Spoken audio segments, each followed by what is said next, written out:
ఆత్మబంధువులకి నమస్తే సార్. చాలామంది చెప్తూ ఉంటారండి, నేను శనివారం రోజు ఆహారం తీసుకోను, శుక్రవారం తీసుకోను, సోమవారం తీసుకోను, నేను ఉపవాసం ఉంటాను. ఇంకొంతమంది చెప్తూ ఉంటారు, నేను 4 గంటలు 5 గంటలు పూజ చేస్తాను, ధ్యానం చేస్తాను, రకరకాలుగా చెప్తూ ఉంటారండి. మీరు ఎన్ని గంటలు చేశారు అనేది అవసరం లేదనేది నా ఉద్దేశం అండి. అదేవిధంగా ఉపవాసాలు కూడా ఇన్ని రోజులు ఉండాలనో ఈ వారం ఉండాలనేదో కాదండి నా ఉద్దేశము. మీ శరీరానికి ఎంత అవసరం అంత తీసుకోవాలండి. ఎక్కువ తీసుకున్నా ఇబ్బందే, తక్కువ తీసుకున్నా కానీ ఇబ్బందే. ఇప్పుడు సపోజు నేనే అనుకోండి, శనివారం రోజు రాత్రి ఆ రోజంతా ఉపవాసం ఉన్నాను, శరీరం ఆకలి అవుతా ఉంటది, అబ్బా ఎప్పుడెప్పుడు టైం అవుతుందా, ఆహారం తిందామా అని దాని మీద ధ్యాస ఉన్నింది అనుకోండి, అప్పుడు ఉపవాసం కాస్త వేరే శాపంగా మారేటందుకు అవకాశాలు ఉంటాయి. సో అలా కాకుండా ఏదైనా ఒక ఆలోచన వచ్చింది, ఆ పని కంప్లీట్ చేశారు, ఆలోచన అక్కడికాడికి వెళ్ళిపోతుంది, తర్వాత రావాల్సిన ఆలోచన కానీ వస్తూ ఉంటుంది, అవి వెయిట్ చేస్తూ ఉంటాయి మీ అకౌంట్లోటియే కాబట్టి.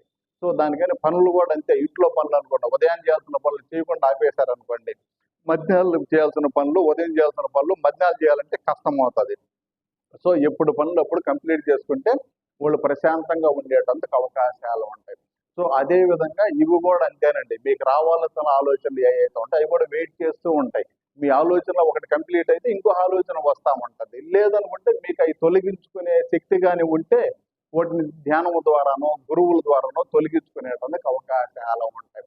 సో అదే విధంగా ఆహారం ఎలాగ మీ శరీరానికి ఎంత అవసరం అంత తీసుకుంటామో, ధ్యానం కానివ్వండి పూజలు కానివ్వండి మీ శరీరాలకి ఎంత అవసరమో అంత మాత్రమే చేయాలండి.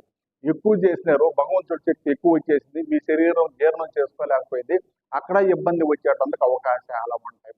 సో అదేవిధంగా మీరు భగవంతుడి శక్తి మీ శరీరం కావాల్సినంత సంపాదించుకోలేదు, అక్కడ ఇబ్బంది ఇచ్చేటందుకు అవకాశాలు ఉంటాయి.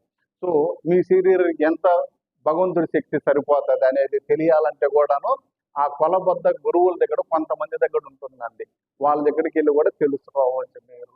సో దానికని ఏది కూడాను అతిగా లేకుండా తక్కువ లేకుండా మితంగా చేసుకొని మనం అందరం కూడాను సమాజానికి ఉపయోగపడుతూ మనము మన కుటుంబ సభ్యులు అందరము సంతోషంగా ఆనందంగా ఉండేదానికి ప్రయత్నం చేద్దామండి.